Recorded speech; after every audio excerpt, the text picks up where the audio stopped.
नमस्कार दर्शकों, किसी सच्चे संत का महत्व किसी मनुष्य की लाइफ में बहुत बड़ा होता है। लेकिन क्या हो अगर वो संत आपकी आंखों में धूल झोंक रहा हो। यही कुछ क्या है अनिरुद्धाचार्य जी ने अपने शिष्यों के साथ। एक बार आप ये वीडियो देखिए। उड़द की दाल को भी मांस बोला गया है जी। उड़द की दाल। अब कुछ दालों को भी मांस का प्रयोग संस्कृत में है। अब आपने ये वीडियो देखी, इसमें अनिरुद्धाचार्य जी बता रहे हैं कि जो रामायण में प्रमाण दिखाया गया है हिरण मांस के बारे में, तो वो मांस नहीं है, वो उड़द की दाल है। आपको आज प्रमाण दिखा देते हैं कि उसमें क्या लिखा है सत्य। तो दर्शकों, ये है श्री वाल्मीकि रामायण हिंदी टीका सहित भाग 1। और ये कहाँ से छपी हुई है, कहाँ से प्रकाशित हुई है, आप पीछे देख सकते हैं। खेमराज श्री कृष्णदास प्रकाशन बम्बई 4। और अब हम आए हैं अयोध्या कांड सर्ग 56 पे। यहाँ पे 21 नंबर 2 है। यहाँ पे लिखा है रामचंद्र जी लक्ष्मण जी से बोले। अब आगे आइए, यहाँ पे क्या लिखा है। इस समय तुम जल्दी से मृग वध करके ले आओ। यहाँ पे आप देख सकते हो साफ साफ मृग वध, यानी कि हिरण को मार कर लाओ। आगे, तब रामचंद्र जी ने फिर उनसे कहा कि तुम इस मृग के मांस को रांधो। साफ साफ आप देख सकते हो, इस मृग के मांस को रांधो और मैं वास्तु पूजा करूंगा। तो अभी आपने प्रमाण नंबर 1 में देखा कि श्री राम जी लक्ष्मण जी को मृग मांस के बारे में बता रहे हैं कि मृग को लाओ, उसको रांधो। यहाँ पर कोई उड़द की दाल नहीं है। देखिए दूसरा प्रमाण। ये फिर पवित्र रामायण में हम आए हैं। इसमें अरण्य कांड के सर्ग 43 में लिखा है। देखिए, ये लक्ष्मण जी को बोल रहे हैं श्री राम जी की, धनुर्धारी नृपति गण महावन में शिकार करने के लिए प्रवृत्त हो, मांस के लिए अथवा विहार के लिए बहुत मृगों को मार डालते हैं।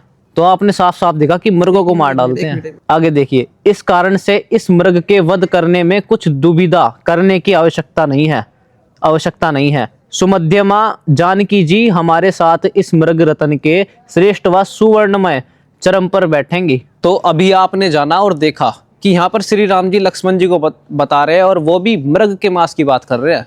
किसी उड़द के दाल का वर्णन नहीं है यहाँ पे भी। और अभी आपको दिखाते हैं तीसरा प्रमाण। चलो, तो दर्शकों, तीसरा प्रमाण है अरण्य कांड सर्ग 46 में। और ये जो बात है वो तब की है जब रावण जी सीता जी का अपहरण करने के लिए आए थे। आगे देखिए क्या लिखा है यहाँ पे। युक्त इस प्रकार के महात्मा रावण जी ने वैदेही जी की प्रशंसा की। वैदेही जी यहाँ पर सीता जी है। आगे देखते हैं। आगे अरण्य कांड सर्ग 47 है। और यहाँ पर देखिए क्या लिखा है। यहाँ पर सीता जी रावण को कहती है, जब वो रावण ऋषि रूप में आते हैं, हे द्विज श्रेष्ठ, एक मुहूर्त भर विश्राम करो। अभी हमारे स्वामी बहुत सारे वनफूल, मूल और रूरू वराह व गोधा।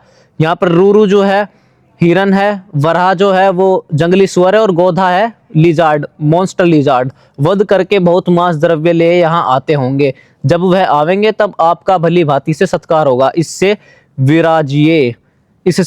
आप साफ साफ देख सकते हो। तो दर्शकों, आपने 3 प्रमाण देख लिए और ये तीसरे प्रमाण में आपने जाना कि सीता जी रावण को कह रही है कि आपके लिए हमारे पति देव अभी आते होंगे और 3 प्रकार के जानवरों का नाम बताया, उसका मांस ले आते होंगे वध करके। यहाँ पर कोई उड़द की दाल की बात ही नहीं हो रही। आप साफ साफ पढ़ सकते हो, आप इस पुस्तक को मंगा भी सकते हो और पढ़ भी सकते हैं। अब हम दिखाने जा रहे हैं आपको चौथा प्रमाण, और वो प्रमाण है श्री राम जी के परम भक्त हनुमान जी का। जब हनुमान जी सीता जी को ढूंढने गए थे उस समय की बात आपको दिखाते हैं। दर्शकों, ये है श्री वाल्मीकि रामायण हिंदी टीका सहित भाग 2 है। ये पहले आपको भाग 1 दिखाया था, अब ये भाग 2 है। और ये भी जो है प्रकाशित हुई है खेमराज श्री कृष्णदास प्रकाशन बम्बई 4 से। आगे आपको दिखाते हैं। तो दर्शकों, ये है सुंदर कांड सर्ग 36।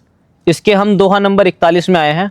ये जो वार्तालाप हम बता रहे हैं, ये जो बात हम आपको बता रहे हैं इस दोहे में, वो है हनुमान जी सीता जी को बता रहे हैं श्री रामचंद्र जी की स्थिति। श्री रामचंद्र जी मांस भोजन मधुपान को त्याग करके वन के नियम अनुसार नित्य संध्या के समय अन्न आहार किया करते हैं। वह 2 दिन छोड़ तीसरे दिन भोजन करते हैं। यहाँ पे हनुमान जी सीता जी को बता रहे हैं कि सीता जी, आप जी के वियोग में श्री रामचंद्र जी ने मांस भोजन त्याग कर वन के नियम अनुसार अन्न आहार करना शुरू कर दिया है। राम जी के बारे में जो सबसे ऑथेंटिक बुक है वो है वाल्मीकि रामायण। इसमें आपने जाना चारों प्रमाण में कि कहीं पर भी जो है उड़द की दाल का वर्णन नहीं है। यहाँ पे अन्य पशु के मांस का वर्णन है।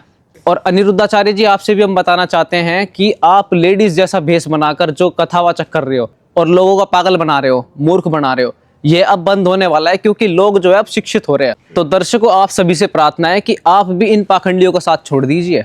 आप सत्य को जानिए।